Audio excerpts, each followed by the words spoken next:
sir. The matter of I mean, we don't do it just it's high time. We as Nigerians, we can start. Well, I came into politics because I looked at the whole scenario and I found out that majority of the people are running away from politics.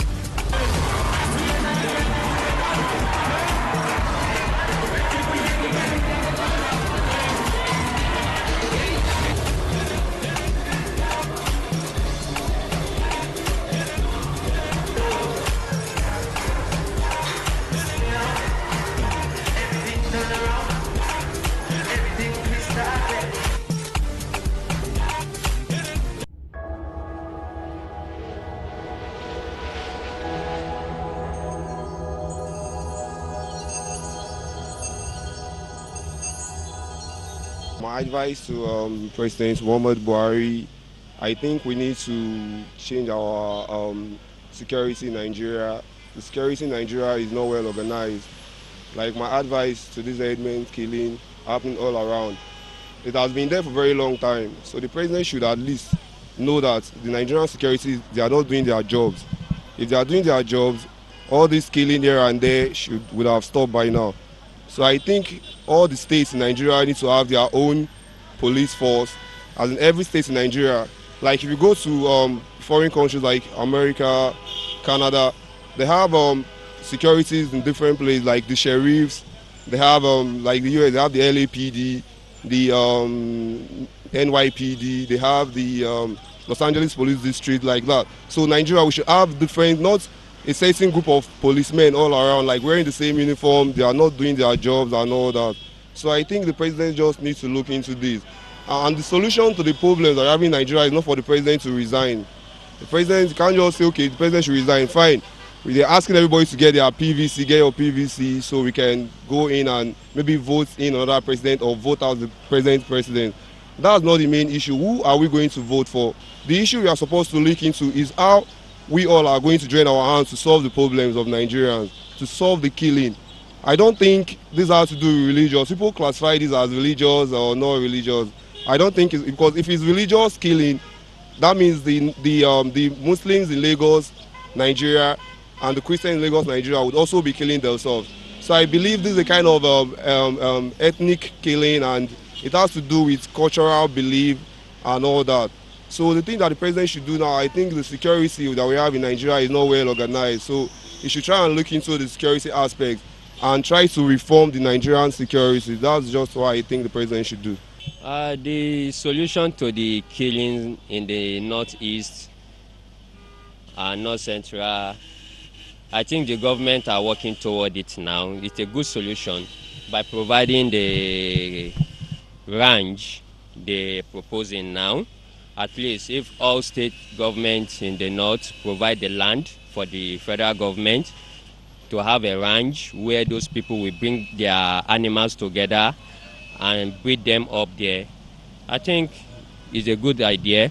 I think the Ministry of Information itself have to go more and more higher in terms of providing information to people, especially in the north, that you use jingles and on different languages to alert them on the importance of keeping all those animals together in a place where it will not affect the farmer who have suffered a lot to farm on a land, and all he now wakes up to see in the next morning is that one animal just come and eat all his crops when he has invested much on. So it's a bad idea, and I think the solution is what the government are working toward doing now. It will be a good idea, and they should involve the security agencies too. Please, they should do their work, because they are to protect the life and property of the people, which they are being paid for. Taxpayers' money are being used to pay for their salary, so they should go ahead to do better in providing security. Wherever they see all these animals in a place where they were not supposed to be seen, please, they should get that person arrested and detain the person together with his animal. Let us adopt the Ekiti resolution. That's the best way to it. You discover that ever since that law was promulgated there, there was little or no attack from the herdsmen. So let us, we don't have to beat about the bush any longer, otherwise we will be captured and caged. But if we adopt that from Ekiti, the Ekiti experience, beautiful. Actually, it's becoming uncalled for, and nobody is happy about it, actually. But I think what is being practiced in advanced countries of the world, we have cattle ranching in a confined environment where they are taken care of, unlike the practice here that you allow them to move about without being controlled. And they are not even restricted to a specific area. They are even allowed to roam about, even in the city. So it's a very funny situation. There should be a restriction. They should not be allowed to just go anywhere they choose to go. So if we do not have a kind of ranching, I mean where the cattle are being taken care of in a confined environment, it's not even friendly to our environment, because you see them dropping their shit all over the place.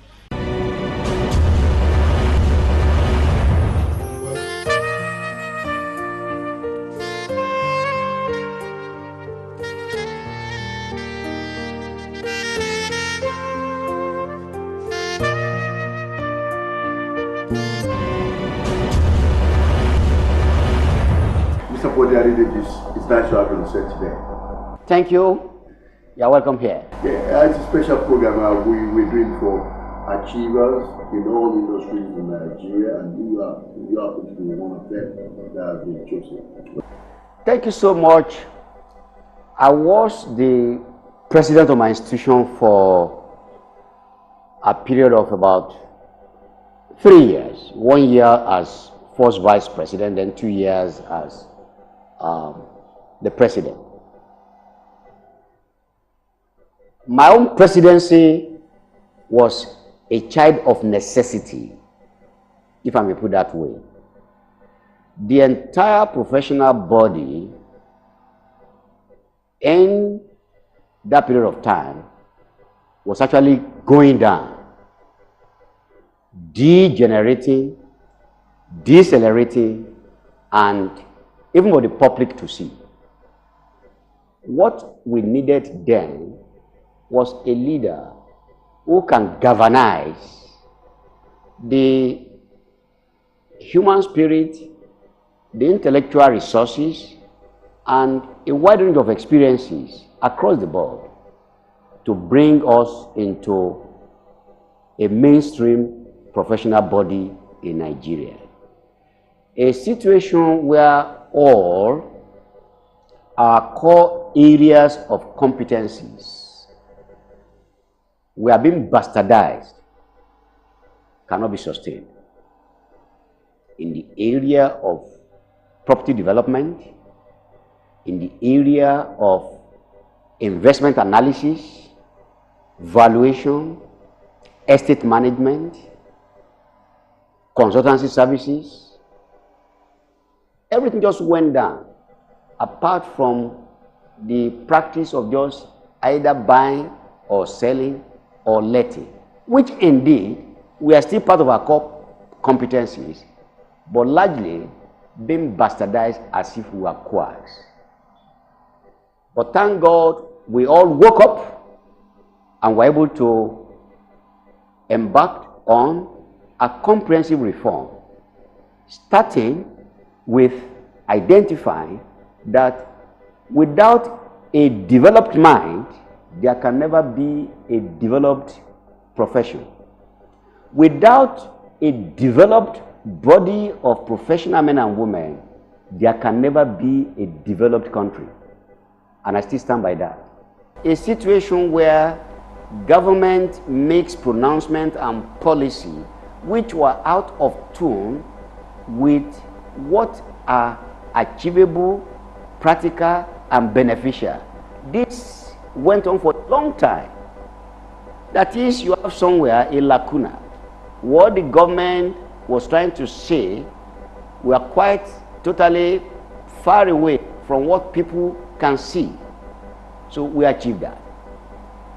The other one we did is to look at the critical sectors of the economy that people and the government have not placed much emphasis upon. That's when we went to the question of affordable and social housing, by way of telling government that a nation is not built only for the well-to-do. So when you are really formulating policy on housing, on infrastructure, at the back of those in government and those in the profession, take always a solid look at those who are largely underprivileged. Because for a whole lot of us who were in that situation 20, 30, 40 years ago, and you don't cross a bridge that led you to affluence, only to cross and blow it to prevent others from joining that group. I think I've summarized that one. That's very important to us. The other one that, as a nation, I always tell people we must not lose sight of is the fact that you look at yourself as Nigerians and you feel you are doing fine, simply because what you were last year or 2 years ago or 5 years ago, you have perhaps surpassed that now. Have you considered yourself from the perspective of what your contemporaries abroad? For example, if you are still in thinking, in action, in programming, you are still analog minded.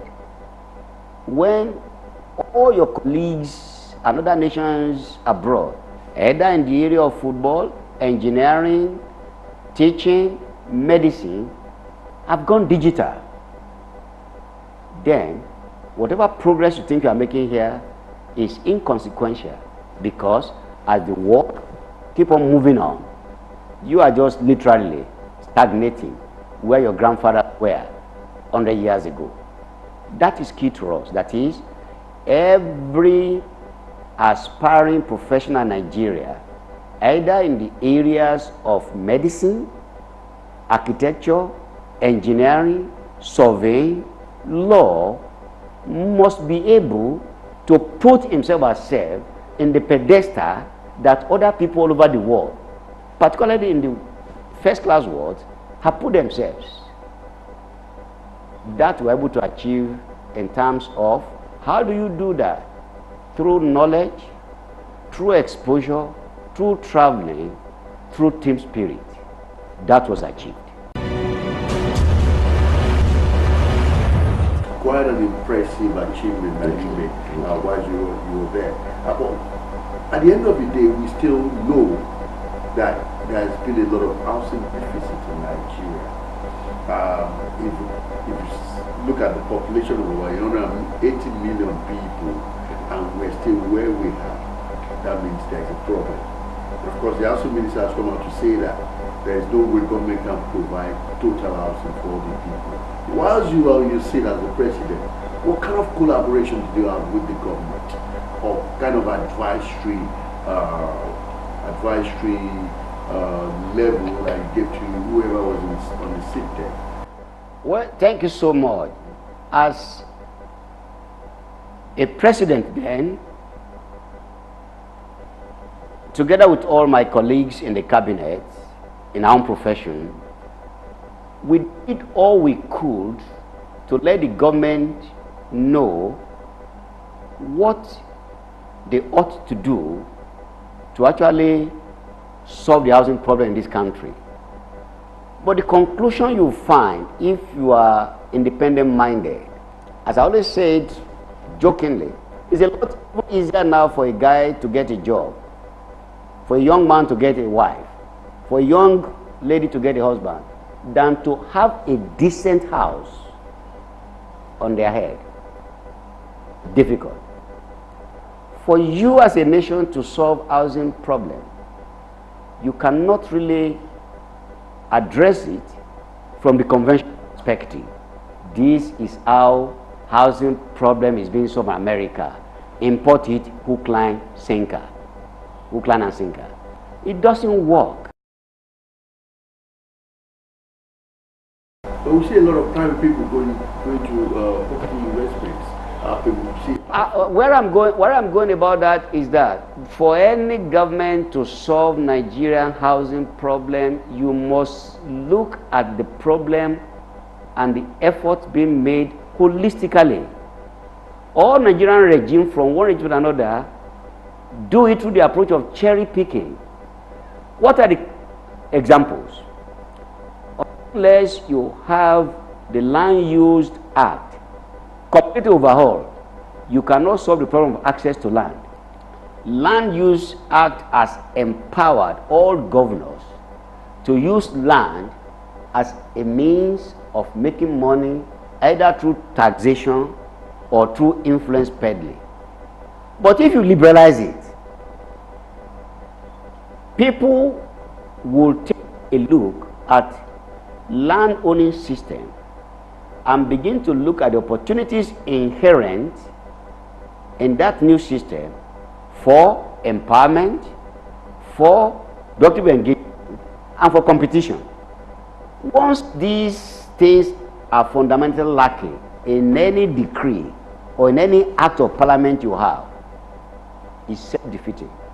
Number two, I've never seen a country like Nigeria still dwelling on a form of producing housing in a traditional way without any changes, brick and mortars for the past so many centuries, no change. But go to America. The system of producing houses have been so diversified that you can choose and pick. You want bricks? Fine. You want wooden houses? Fine. You want what you call precast? Fine. Now, if we don't have leadership from government in enthroning such diversity of methods and system of production, then Nigerian generally who are consumers will be lethargic. So it is incumbent on government, not even on professional body alone, to say, okay, how do we diversify? There was a time in this country where it was gaining momentum. We can actually do away with cement, which is very expensive. No sooner than regime of Alhaji Shagari went away that majority of the factory set up for the production of local bricks went into virtual extinction. And it's a pity that in this country, any little problem you encounter when a new system is rolled out becomes an obstacle to further aspiration. Do you think the government is serious about the housing policy? Well, I would like Nigerians to know one thing. It is always good to either lambast or accuse government of either insensitivity or this or that. But you look at what happened in advanced country today. They say every people or nation anywhere in the world deserve the government it has. If a people say that home ownership and adequate housing is central to our hearts, they will look for government who pursue that policy. When such a government fails, you use the power of the vote, not the power of the gun, power of the vote, to vote them out and vote somebody in who can actually enthrone that. But when you look at what we face now in Nigeria, you will be able to be a little bit sympathetic to our government, because we have spoken so much now about housing crisis, housing deficit. All these may pale into insignificance by the time you look at the humongous amount of crisis we have now in security, in unemployment, in corruption, and so on and so forth. But from my own very humble perspective, and as a student of social sciences, I always tell people all these issues are interrelated. Where there is food security, general insecurity will be less.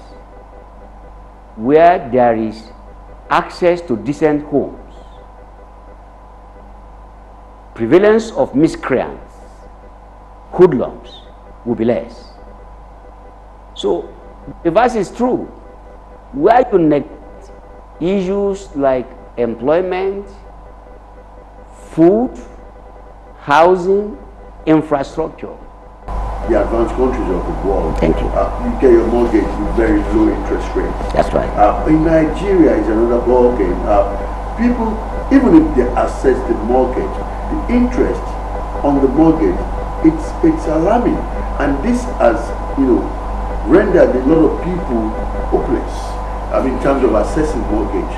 What did your association do in that regard? Well, it's unfortunate in the sense that we have a kind of, I'm sorry to say this openly, a kind of indirect connivance between those who are in government from time to time and those who are in the upper echelon of the banking and financial system of the country.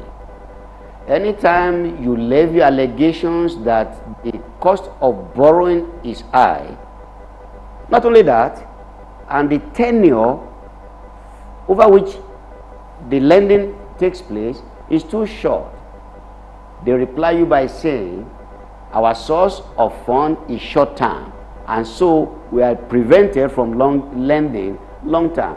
But as anybody asks them, how much of this long-term fund in their custody? So, which boils down to one fact. As a nation, what do we want to achieve as far as housing provision is concerned?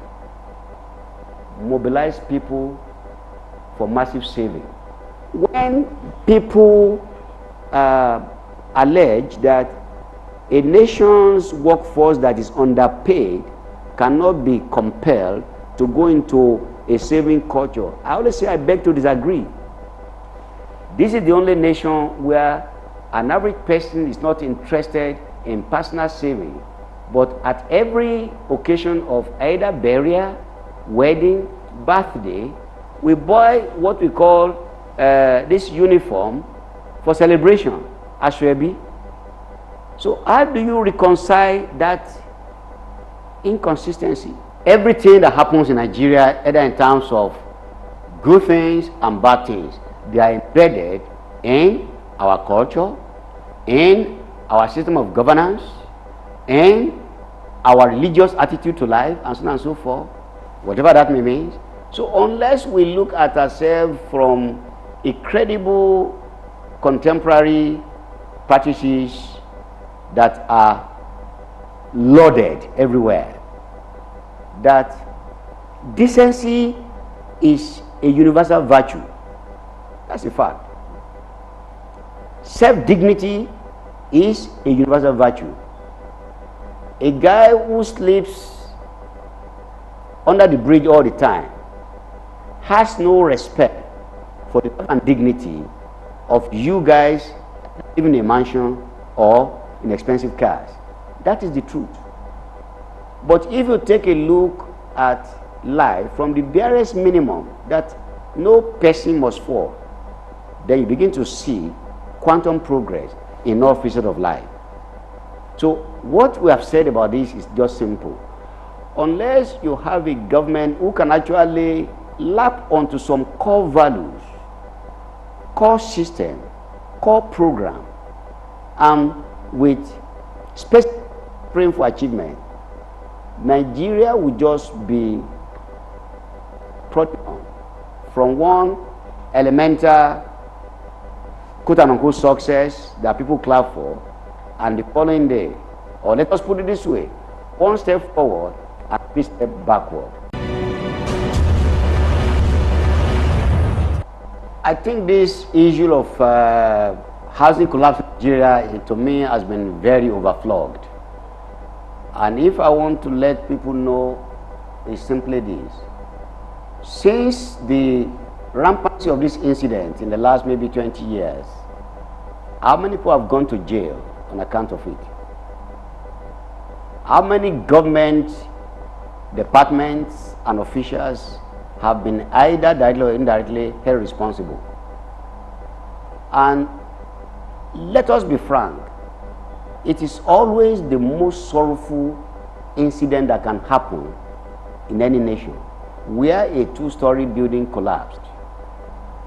You could hear noise that those guys down there are still alive, but you are totally helpless in rescuing them, almost periodically.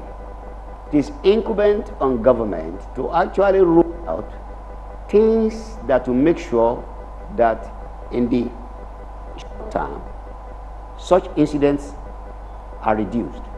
If that were the case, the issue of the fire incidents in the UK in recent times would not have happened.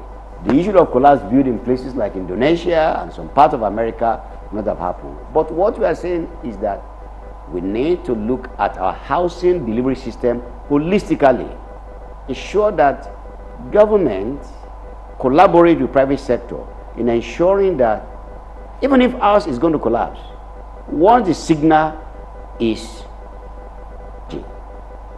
joint efforts are made to ensure that we prevent it.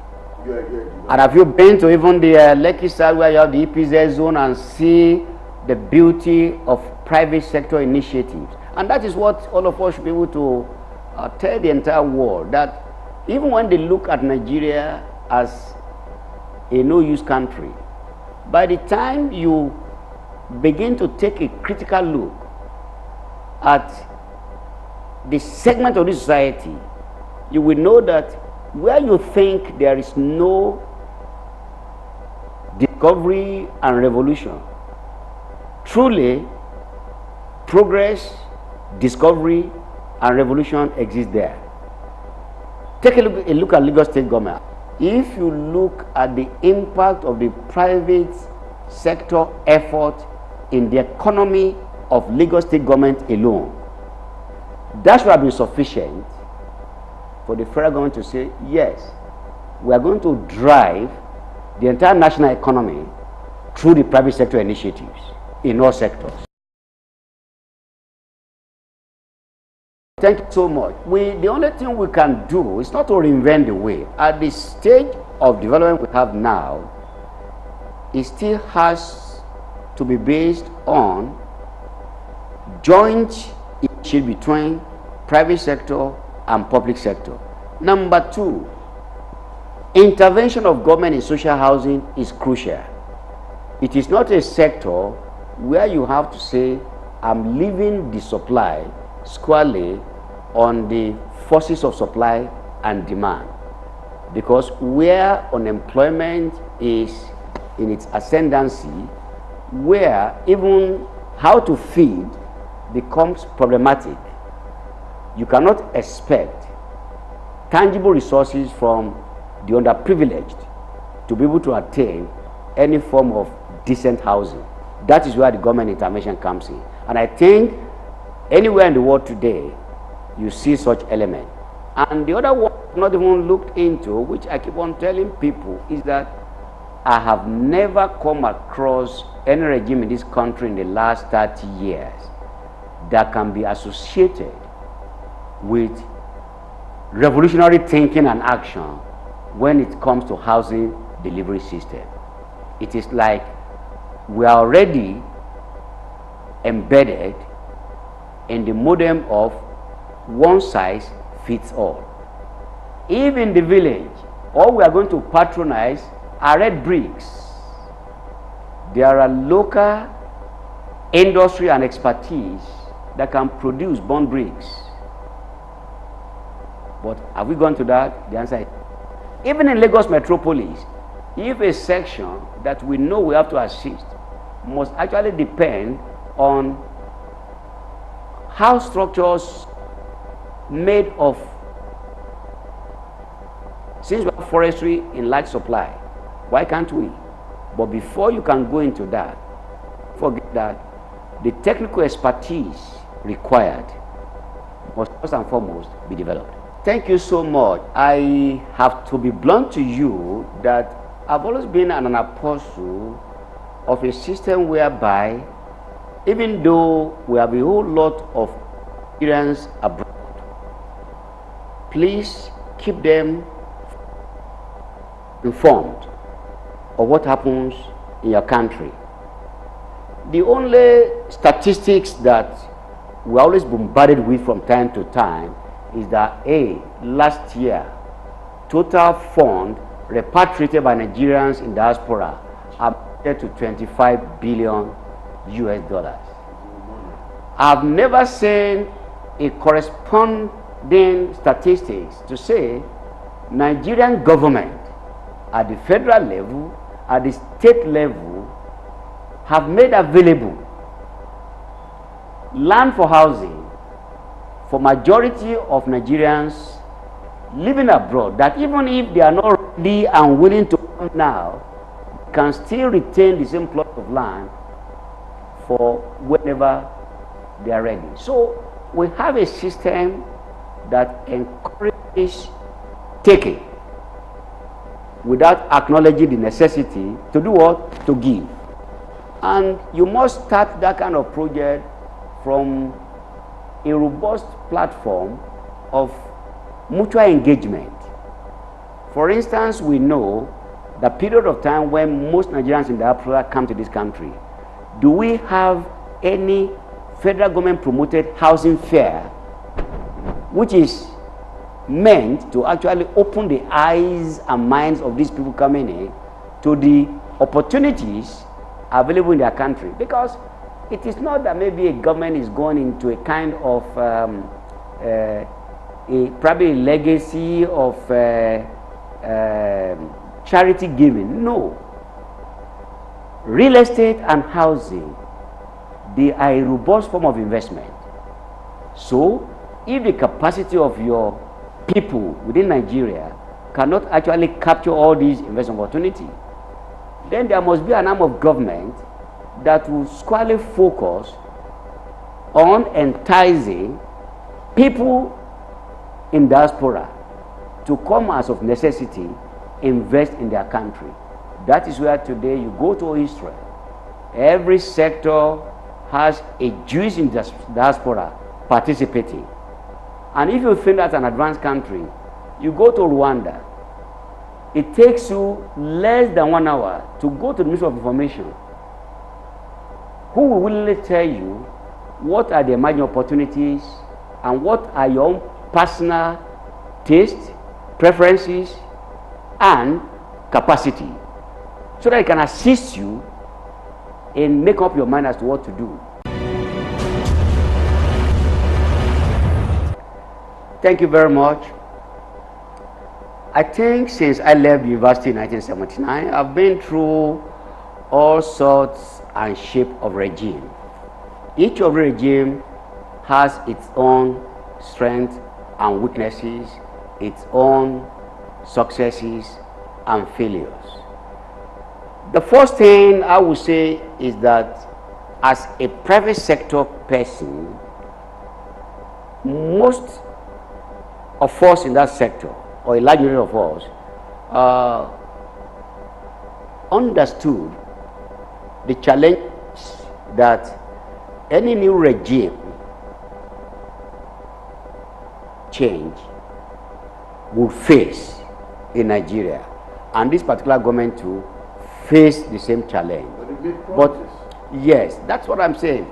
How rapid they were able to identify those challenges that can actually hamper or kill the change initiative is a matter that is subject to everybody's assessment.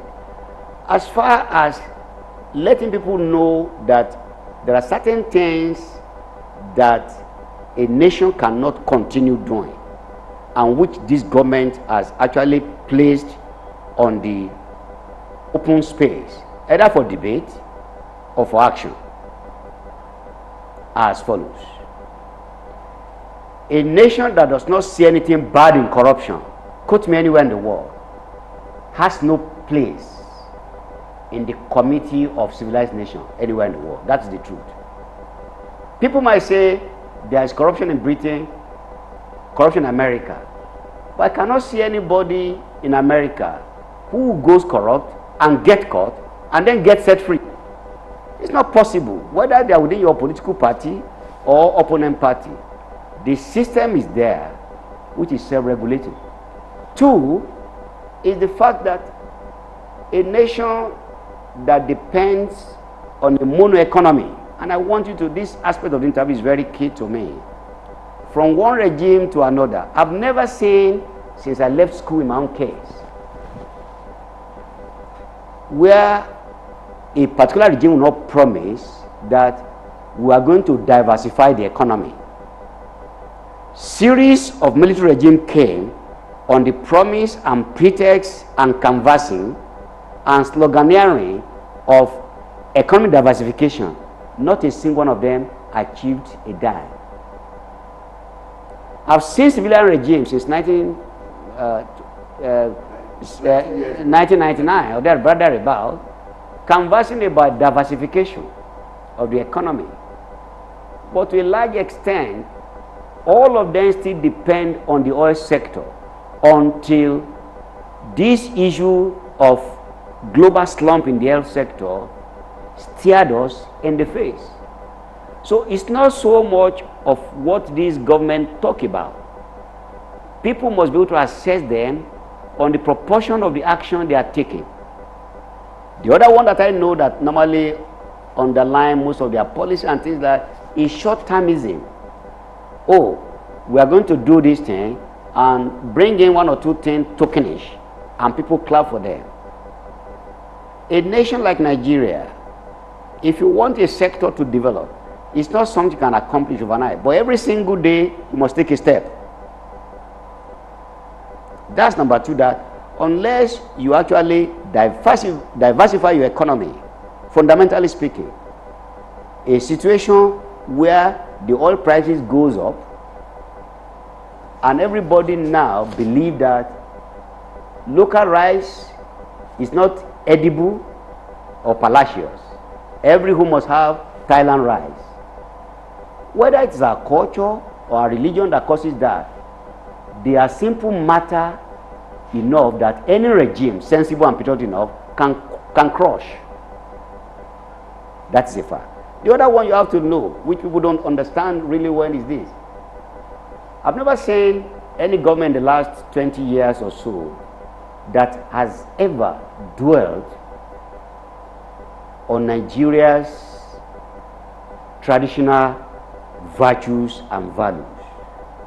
And that is why you find that from time to time, our policy on defense, on health, on agriculture, on infrastructure fail. Because without a robust underlying virtues and values that people key into, any economy, why do you think that when all government bring all these PhD holders from abroad to work under their government, you can never see a difference between their performance and when in fact a government employs a tailor to man the economy? Because all the values that are supposed to provide a supportive system are not available.